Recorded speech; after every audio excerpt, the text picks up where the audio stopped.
दोस्तों नमस्कार। आप देख रहे हैं अपने चहेते न्यूज चैनल जालौन टाइम्स को।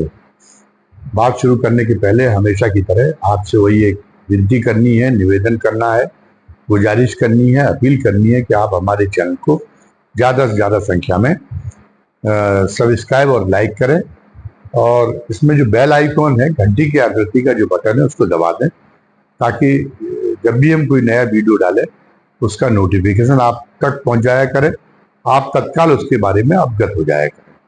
और साथ ही कमेंट बॉक्स में आज की वीडियो के बारे में अपनी राय लिखना ना भूलें। लोकसभा चुनाव के परिणामों को लेकर परिणामों का विश्लेषण की अभी माथापच्ची चल रही है। सबसे ज्यादा आश्चर्य है मध्य प्रदेश के चुनाव परिणामों के। मध्य प्रदेश में कांग्रेस की इतनी बुरी स्थिति होने वाली है इसका तो अनुमान नहीं किया जा सका था। अभी हाल ही में मध्य प्रदेश विधानसभा के चुनाव हुए थे तो हालांकि फिर भी कांग्रेस काफी बड़े अंतर से पिछड़ गई थी, लेकिन कांग्रेस सभी जगह जोरदार टक्कर देती हुई नजर आई थी और कई विश्लेषक तो भ्रमित हो गए थे और उनको लगा और उन्होंने वो ये भविष्यवाणी कर रहे थे मध्य प्रदेश विधानसभा के चुनाव के पहले कि इस बार वहां सरकार पलट जाएगी और सत्ता उनके कांग्रेस के हाथ में आ जाएगी, क्योंकि माहौल ही कैसा था। हर जगह पे कांग्रेस के कार्यकर्ताओं का मनोबल बुलंद था और लेकिन जब परिणाम विपरीत आए तो ये कहा गया, इसका श्रेय शिवराज सिंह को दिया गया कि उनकी जो लाडली बहना योजना है उनकी वजह से महिलाओं का बड़ी संख्या में वोट भारतीय जनता पार्टी की ओर चला गया और इसलिए कांग्रेस अच्छे मत प्राप्त करते हुए हर जगह और जो है पर्याप्त सीटों की संख्या नहीं जुटा सकी, ये मान लिया गया था। अब लोकसभा का चुनाव था तो लोकसभा के चुनाव में तो ये अंदाजा किया ही जा रहा था कि इसलिए लोकसभा इस आधार पर अंदाजा किया जा रहा था कि पूरे देश में सरकार विरोधी माहौल है। मोदी ब्रांड मोदी बहुत कमजोर पड़ा है। मोदी की जो एक अन्यायपूर्ण कार्यशैली है, ज्यादती भरी कार्यशैली है और लोक लाज को कोई महत्व न देते हुए फैसले लेने की, मनमानी करने की जो कार्यशैली है। इसके अलावा जो उनके समय में जो आर्थिक बढ़ती आर्थिक विषमता की जो तस्वीर उभर के सामने आ रही है उससे गरीब वर्ग सशंकित हुआ है। तो इन सब चीजों को लेके ये माना जा रहा था कि जैसा अन्य राज्यों में होने जा रहा है मध्य प्रदेश में भी जो है वो भारतीय जनता पार्टी को का समर्थन घटेगा। और पिछली बार केवल एक सीट मिली थी कांग्रेस की, लेकिन इस बार कांग्रेस की सीटें बढ़ जाएंगी। कोई 5-6 सीटें बढ़ा रहा था, कोई 2.5 से ऊपर भी सीटें बढ़ाने की बात कर रहा था, लेकिन हर कोई कह रहा था कि सीटें मध्य प्रदेश की बढ़ जाने वाली है। और इसलिए भी अंदाजा था कि अब की बार राहुल गांधी ने बड़े जोर शोर से जातिगत जनगणना का मुद्दा देश भर में उठा रखा था। उन्होंने ये मुद्दा उठा रखा था कि जातिगत जनगणना के बाद में जिसकी जितनी संख्या भारी उसको उतनी हिस्सेदारी के नारे के अनुरूप आरक्षण को व्यवस्थित किया जाए ताकि एक सही तरीके से सही मामले में एक समावेशी प्रशासन देश भर में कायम किया जा सके। और वो उन्होंने पिछड़ों को जगाने के लिए उन्होंने बताया था कि भारत सरकार में 90 सचिव हैं। भारत सरकार को जो चलाते हैं उसमें केवल 3 सचिव, वो भी 3 विभाग संभालते हैं, वो पिछड़े वर्ग के पास में है।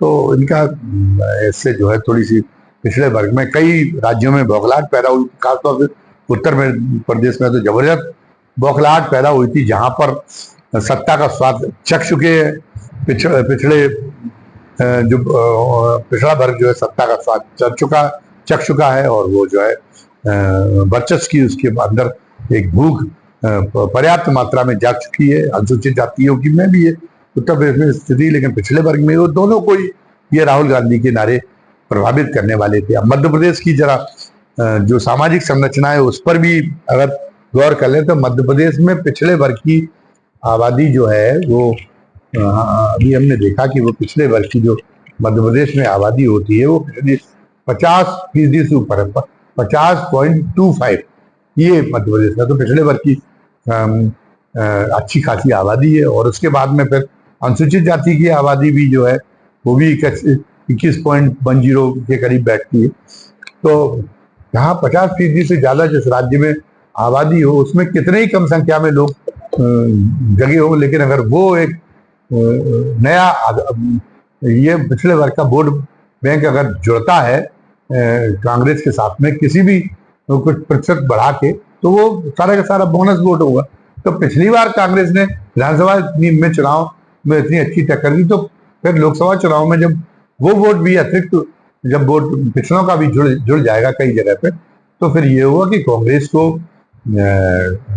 कई जगह आपकी बार सफलता भी मिल जाएगी, और वो सफलता निश्चित रूप से पिछली बार की एक सीट से ज्यादा रह जाने वाली थी। लेकिन रिजल्ट क्या आया?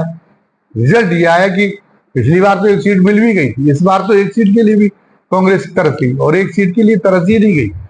भारतीय जनता पार्टी के उम्मीदवारों की जो है वो जो जीत हुई है, जो बढ़त हुई, वो बहुत विकराल बढ़त रही है। कई लाख वोटों से मतलब भारतीय जनता पार्टी के उम्मीदवार जीते। शिवराज सिंह 8 लाख से जीते, कोई उम्मीदवार 11 लाख से जीत रहा है, कोई उम्मीदवार शिवराज सिंह 8,24,000 से, तो कोई 8,76,000 से जीत रहा है, कोई 5 लाख से जीत रहा है। इससे कम, लाखों से तो कम जीती नहीं। केवल हमें भिंड का एक थोड़ा सा चुनाव परिणाम दिखाई दिया, भिंड दतिया संसदीय क्षेत्र का, जहां पे भारतीय जनता पार्टी के उम्मीदवार की जीत हल्की रही, लेकिन कहीं नहीं रही। और एक समय यह भी था कि वहां पर जो है बहुजन समाज पार्टी ने भी अपनी ग्वालियर चंबल संभाग जैसे इलाकों में, उधर विंध्य प्रदेश में अच्छी खासी पैठ जमा ली थी। तो बहुजन समाज पार्टी का भी ये था कि बहुजन समाज पार्टी का अपनी बार जो वोट शिफ्ट होगा, जब उस कांग्रेस के प्रति उसकी हमदर्दी देखी जा रही, खासतौर से जो वो कोर वोटर है, जो दलित वोटर है, जो core voter Bahujan Samaj party, तो बहुजन समाज पार्टी के कोर वोटर अगर कांग्रेस की तरफ उत्तर प्रदेश में शिफ्ट हो रहा है, तो मध्य प्रदेश में तो शिफ्ट होगा ही।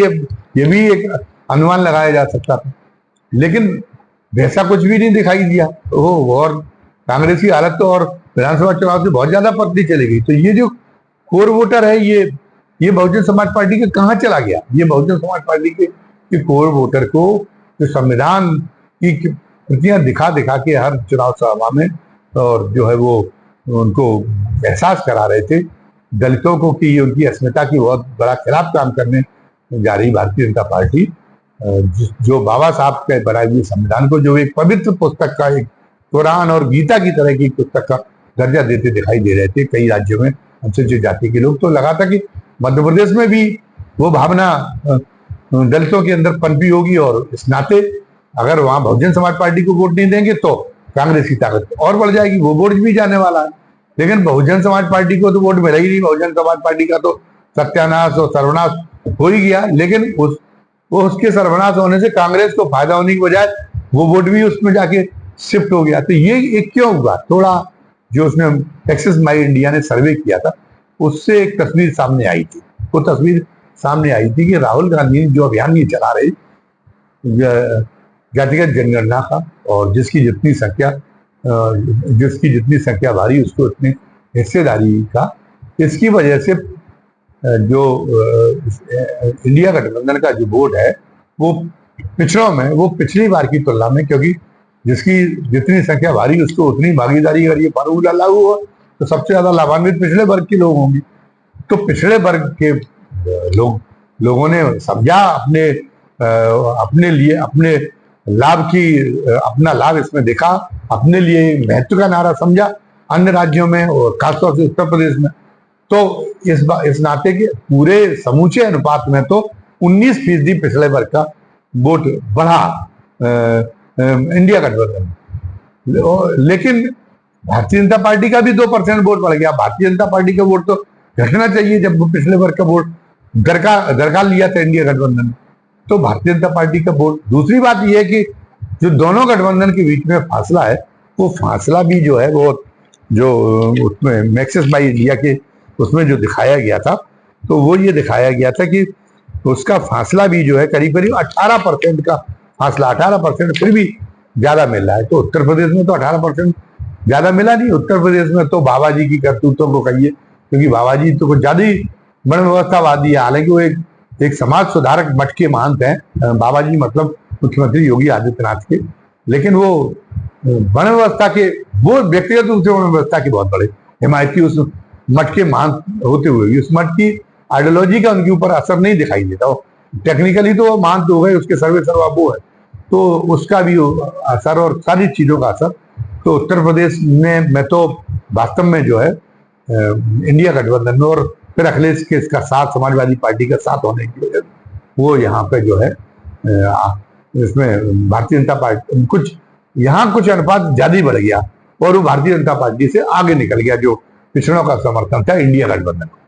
लेकिन मध्य प्रदेश में जो औसत जो दिखा रहा था कि 18% फिर भी इंडिया गठबंधन पीछे रह जा रहा है, तो वो लगता है कि मध्य प्रदेश में तो केवल 2% नहीं बढ़ा, भारतीय जनता पार्टी का पिछड़ों में जनाधार और ज्यादा बढ़ गया और पहले से भी बहुत ज्यादा, मतलब अगर राष्ट्रीय औसत अगर उसका 58% आ रहा था तो ऐसा लगता है कि 70 और 80%, 70% तक वहां पे जो पिछड़ों का समर्थन था वो भारतीय जनता पार्टी के पक्ष में चला गया और कांग्रेस के हिस्से में कुछ नहीं आया। वजह क्या थी कि भारतीय जनता पार्टी में एक लंबा समय से वो नेतृत्व दे रही, मुख्यमंत्री बनने का जो अवसर दे रही वो पिछले वर्ग के नेताओं को उसने दिया, चाहे वो सुंदरलाल पटवा हो, चाहे वो उमा भारती हो, चाहे वो फिर शिवराज सिंह चौहान हो, चाहे वो एक मोहन सिंह यादव हो। तो वो एक तरह से उन्होंने हर स्तर पे, मतलब ग्रास रूट लेवल तक एक पिछड़ा वर्ग के कार्यकर्ता अपने लिए तैयार कर लिए। और वो पिछले वर्ग के जो भारतीय जनता पार्टी के कार्यकर्ता जब तैयार हुए, बहुसंख्यक जो है बहुसंख्यक पिछड़ों की बहुसंख्यक उसमें जमात में उनकी पैठ हो गई, तो भारतीय जनता पार्टी किस रूप में संस्कारित करती, उसका बौद्धिक संस्कार किस रूप में करती है ये तो सब परिचित है। तो उनके अंदर धर्मवीरता भी कोई ज्यादा आई। तो उत्तर प्रदेश में जहां राम मंदिर बना वहां तो पिछड़ों पे धर्म का असर नहीं हुआ, धार्मिक भावनाओं का उसके अंदर को उतनी भक्ति भावना नहीं पनप पाई। लेकिन कांग्रेस ने, एक तो कांग्रेस को विकल्प में वहां पर समाजवादी पार्टी उतनी ताकतवर नहीं रही, बहुजन समाज पार्टी ने डेविएशन कर दिया, तब से मायावती का नेतृत्व आया, उसने बहुजन की बजाय उसमें ललक पैदा हुई कि सर्वजन की पार्टी बनने का, उस चक्कर में उसमें कुछ ओरिजिनल रह ही नहीं गया, उसकी कोई मौलिकता नहीं रह ही नहीं गई। वो तो लोग प्रासंगिकता भी ही उसकी नहीं बची थी कि लोग उसको वोट क्यों दें, उसके साथ उस शिद्दत से क्यों जुड़े। और समाजवादी पार्टी का काम वहां पे उस तरीके से नहीं रहा, वहां पे लोहिया के आंदोलन का भी उस ढंग से असर नहीं रहा। तो कुल मिला के ये है कि वो जो ये जो एक बात थी कि जो उत्तर प्रदेश में जहां पे पिछड़ों और दलितों के मन में ये बता दिया गया कि धर्म का जो एक स्वरूप है, जो धार्मिक आडंबर है, जो एक तात्विक स्वरूप है, वो तो एक अलग चीज है, वो तो हमारे लिए नमनीय व्यवहारिक है। लेकिन जो एक धार्मिक जो आडंबर है, जो धर्म के नाम पर जो जिस तरीके से विचारों को आरोपित किया जा रहा है वो हमारे हितों के खिलाफ है। तो उससे हमें सतर्क रहने की जरूरत है। धर्म के मामले में आस्था दिखाने के लिए हमें एक सीमा तक ही वो जाएं, ये उनकी अंदर एक वो पैदा हो गई थी सतर्कता, एक सीमा तक ही वो आस्थावान बने। उस सीमा के बाहर अगर वो आस्थावान, अगर उन्होंने अपने आप का अंध समर्पण कर दिया तथाकथित धर्म के प्रति, तो वो अपने हितों के खिलाफ काम करेंगे, उनका वर्चस्व फिर समाप्त हो जाएगा, फिर उनको उसी तरीके से एक तरह से कृपा पात्र बन के रह जाना पड़ेगा, दास भाव न कहें। लेकिन ये चेतना मध्य प्रदेश में नहीं पैदा हो पाई और मध्य प्रदेश में कांग्रेस तो लगातार सवर्ण नेतृत्व ही आगे बढ़ाती रही और मध्य प्रदेश में अगर जो है और वहां निचले स्तर तक जो कांग्रेस के संगठन में वो सवर्णों का वर्चस्व ही रहा है। अर्जुन सिंह ने थोड़ा सा प्रयास किया कि पिछड़ों को जोड़ने का, तो अब अर्जुन सिंह तो रहे नहीं। उसके बाद में तो दिग्विजय सिंह ने दिखावा तो किया, वो उन्होंने दलितों के लिए वहां डाइवर्सिफिकेशन का फार्मूला भी लागू किया था, सामाजिक न्याय को दिखाने का फार्मूला किया। लेकिन वो एक वैचारिक रूप से एक कंफ्यूज नेता हमेशा साबित हुए दिग्विजय सिंह। तो वो दिग्विजय सिंह के अंदर वो थी वो अपना जो परंपरागत गौरव, वो इस दुविधा में इससे एक पेंडुलम बने रहे कि जो परंपरागत सवर्णों का जो वर्चस्व है, जिसके नाते उनको भी एक सम्मान और अपने आप में एक वर्चस्व मिल जाता है, बिना कोई पुरुषार्थ किए हुए भी जन्मजात उनको उपलब्धता रहती है, तो उसका मोह भी वो नहीं छोड़ पा रहे थे। वो राजा थे तो वो उनकी जो वर्ग चेतना थी, वो वर्ग चेतना व्यवहारिक रूप से इतना विकसित हो जाने के लिए तैयार नहीं थी कि वो एकदम सामाजिक न्याय के पक्षधर बन जाए। तो राहुल गांधी ने जो ये नारे उठाए, इन नारे को कन्वे करने के लिए वहां उनका संगठन तैयार नहीं।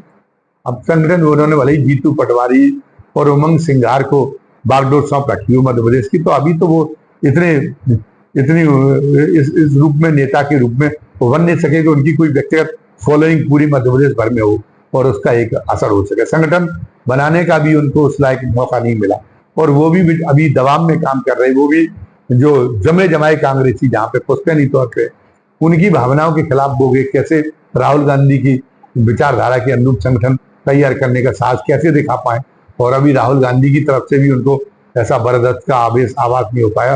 राहुल गांधी का व्यक्तिगत रूप से जड़ाव भी जो राज्यों की इकाइयों के साथ में उस तरीके का नहीं है कि उनको लगे कि नहीं राहुल गांधी ईमानदारी से ये सब कुछ चाहते हैं और इसलिए वो अगर उस संदर्भ में बदलाव करेंगे और एक पुनर्संरचना करेंगे, का एक लागू करेंगे यहाँ पे मध्य प्रदेश में, वहाँ का जो नया जिन नए लोगों को कमान सौंपी गई, तो हम हाईकमान के को भाजन नहीं बन पाएंगे, ये दुविधा उनकी दूर नहीं हो पाएगी। तो एक तरीके से वो इस नारे की वजह से मध्य प्रदेश का और ज्यादा संगठन और ज्यादा छिटक गया, उसकी गतिशीलता और ज्यादा ठहर गई, उसकी गतिशीलता उसमें और ज्यादा जड़ता आ गई। तो उन सारी चीजों का परिणाम ये हुआ कि मध्य प्रदेश में बजाय पिछड़ों के बीच में राहुल गांधी के नारों से जनाधार बढ़ने के जनाधार उनका एक घटने का काम हो गया। और अगर अब मध्य प्रदेश में स्थिति ये हो गई कि कांग्रेस बिल्कुल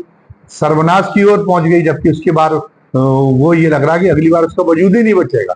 मोहन यादव जैसे नए आदमी को, जैसे एक नए नेता को जिसकी कोई स्वीकार्यता नहीं है, उसको मुख्यमंत्री बनाया केवल अपने अहंकार के लिए, केवल अपनी मनमानी दिखाने के लिए मोदी ने। लेकिन फिर भी कोई उल्टा असर उसका नहीं हुआ। भारतीय जनता पार्टी के कार्यकर्ता कहीं विद्रोह नहीं दिखा सके क्योंकि माहौल वैसा नहीं था। कांग्रेस में अगर कुछ जान होती तो उसकी वजह से माहौल पैदा होता ही, लेकिन वो माहौल पैदा नहीं हो पाया। और मोहन यादव को लाने के पीछे एक और, मैं यहाँ हालांकि वो इससे उसका कोई संबंध नहीं, कोई संगति नहीं, लेकिन मैं इस बात का जिक्र कर देना चाहता हूँ कि जो लोग ये प्रचारित कर रहे हैं कि मध्य प्रदेश में उन्होंने मोहन यादव को इसलिए मुख्यमंत्री बन पाया क्योंकि वो एक जो है अखिलेश यादव के पैरेलल, वो एक और उसके वहां पे बिहार में एक पैरेलल जो तेजस्वी के एक पैरेलल एक यादव नेता, अपना मजबूत एक यादव नेता खड़ा करना चाहते, इसलिए उन्होंने मुख्यमंत्री बनाया। ये बात नहीं है। ये तो मोदी जी ने तो अभी पिछले जो फैसले लिए, जो चालें चली हैं, उसमें अन्य पार्टियों के नुकसान के साथ साथ अन्य पार्टियों के पर लगाम लगाने के साथ साथ अन्य पार्टियों के नेताओं पर लगाम लगाने के साथ साथ इस आधार पर भी बहुत सारे फैसले किए कि हमारी पार्टी के भी जो नेता हैं, जो पार्टी के लिए बहुत उपयोगी है और इसलिए उनकी पूछ करना, उनकी भी पूछ करनी पड़ती है हमें, उनको भी कैसे बॉन्साई किया जाए।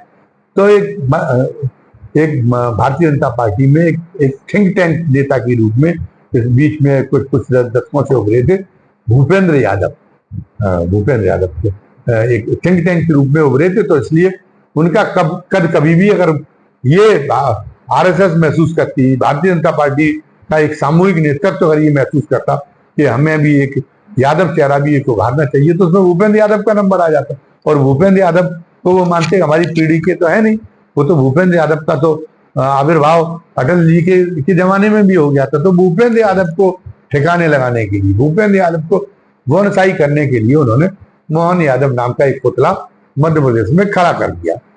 तो अब मध्य प्रदेश के जो रिजल्ट आए उनसे मोहन यादव को भी बड़ी शाबाशी मिल रही होगी। हालांकि 8 लाख वोटों से शिवराज सिंह ने जीत के और ये जता दिया है कि अपने कद का एहसास करा दिया है कि उनको उपेक्षित नहीं किया जा सकता। साथ ही साथ पूरी मीडिया मध्य प्रदेश में ये अपार सफलता मिली है, उसमें उनकी लाडली बहना योजना को श्रेय दे रही है। और उधर मोदी अब अपनी पार्टी में इतने शक्तिशाली भी नहीं रह गए कि आरएसएस को भी एक किनारे फेंक दें कि अब हमें आरएसएस की कोई जरूरत नहीं रह गई, जो उन्होंने जेपी नड्डा के मुंह से कहलवाते और बेअदबी की थी और आरएसएस को आईना औकात दिखाने की कोशिश की थी, वो जो एक जरूरत की थी। तो अब वो स्थिति में नहीं है। अब उन्हें बैक टू पवेलियन होना पड़ेगा। अब अब वो भूल जाएंगे ये जोर दिखाना, तो ये उनकी स्थिति रहेगी। तो अब जो है और पार्टी के अंदर भी वो इस तरह से मनमानी के द्वारा जो है वो मनमानी के आधार पर काम नहीं कर पाएंगे। पार्टी में भी उनको पार्टी में भी विश्वास में लेके चलना पड़ेगा पार्टी को, और विश्वास में लेके चलने का मतलब है कि पार्टी में जो वास्तव में स्थापित नेता है उनकी बात उनको सुनने पड़ेगी। तो इसलिए हो सकता है कि शिवराज सिंह का आपकी बात वो पुनर्वास करने के लिए मजबूर हो जाए और शिवराज सिंह को कोई एक बड़ा पद दे जाए, या लोकसभा अध्यक्ष उनको बना दें, या केंद्रीय मंत्रिमंडल में कोई एक अहम जगह दे दें। राजनाथ सिंह का तो मौका आ ही गया कि राजनाथ सिंह को जो है अब की बार अब वो मार्गदर्शक मंडल में भेजें, लेकिन राजनाथ सिंह ने इस बीच में बड़ी वफादारी दिखाने की कोशिश की, तो अब इनका इनाम देते। दूसरी बात है कि सहयोगी दलों के साथ अब की बार विभागों का बंटवारा भी करना पड़ेगा। तो अपनी किसी चहेती स्मृति ईरानी की तरह जो ग्रेजुएट नहीं थी और उन्होंने मानव संसाधन विकास मंत्री बना दिया था, और निर्मला सीतारमण को पता चला वित्त मंत्री के रूप में थोप दिया था। अब की बार तो उनके ऑप्शन क्या में महत्वपूर्ण विभागों में से कई हिस्सेदारी कई जगह वो उन्हें हिस्सेदार बनाना पड़ेगा महत्वपूर्ण विभागों में सहयोगी दलों को। तो उसके बाद में उनके पास में सीमित ऑप्शन बच जाएगा महत्वपूर्ण दलों के नाम पे। तो उसमें बजाय इस बात की कि अपनी पसंद के आधार पे पार्टी किसको पसंद करती है इसके आधार पर उन्हें बनाने की जरूरत पड़ेगी। तो शिवराज सिंह चौहान को एक अहम ये तय हो गया कि उनको एक अहम जिम्मेदारी मिलेगी। खैर वो एक अलग मसला है। हम तो आज मुख्य रूप से मध्य प्रदेश की स्थिति के बारे में विचार करने के लिए बैठे कि मध्य प्रदेश में इस तरह से जो भारतीय जनता पार्टी का चक्रवर्ती साम्राज्य स्थापित हुआ है, और इससे वास्तव में मध्य प्रदेश में कांग्रेस मुक्त मध्य प्रदेश की स्थिति पैदा हो गई है। तो इसलिए अगर कांग्रेस अगर नहीं जीती तो अगले चुनाव में हो सकता है कि मतदाता को विपक्ष के नाम पे कोई नया विकल्प तलाशने के लिए मजबूर हो जाए, वहां पे भी कोई अरविंद केजरीवाल पैदा हो जाए, ये मतलब तबाह हो जाएंगे। बस राहुल गांधी ने जो मुद्दे उठाए हैं उनके लिए मध्य प्रदेश में उर्वरा भूमि है, लेकिन उन्हें ये करना पड़ेगा कि अगर वो वास्तव में उसके प्रति ईमानदार है, अगर उनकी प्रतिबद्धता जिसकी जितनी संख्या भारी उसकी उतनी भागीदारी की नारे के प्रति उनकी सच्ची प्रतिबद्धता है, तब पराब बूढ़े हो चुके हैं दिग्विजय सिंह, अब उनको तो किनारे करें और जिला स्तर और ब्लॉक लेवल तक वो एक जो है सामाजिक न्याय के आधार पर एक पुनर्संयोजन करे अपनी पार्टी का, और उसमें उनको संघर्षशील और जुझारू तेवर वाले लोग शामिल करें और संघर्षशील और जुझारू कार्यक्रम वहां पे बनाएं। तभी अब वो पार्टी दोबारा खड़ी होने का की जो है वो सपना देख सकती है, खड़ी होने की का जो है वो अपना एक वो उम्मीद संजो सकती है। वरना उसकी उम्मीद है कांग्रेस की तो लगभग इस चुनाव में खत्म करती है। धन्यवाद। जय हिंद, जय भारत।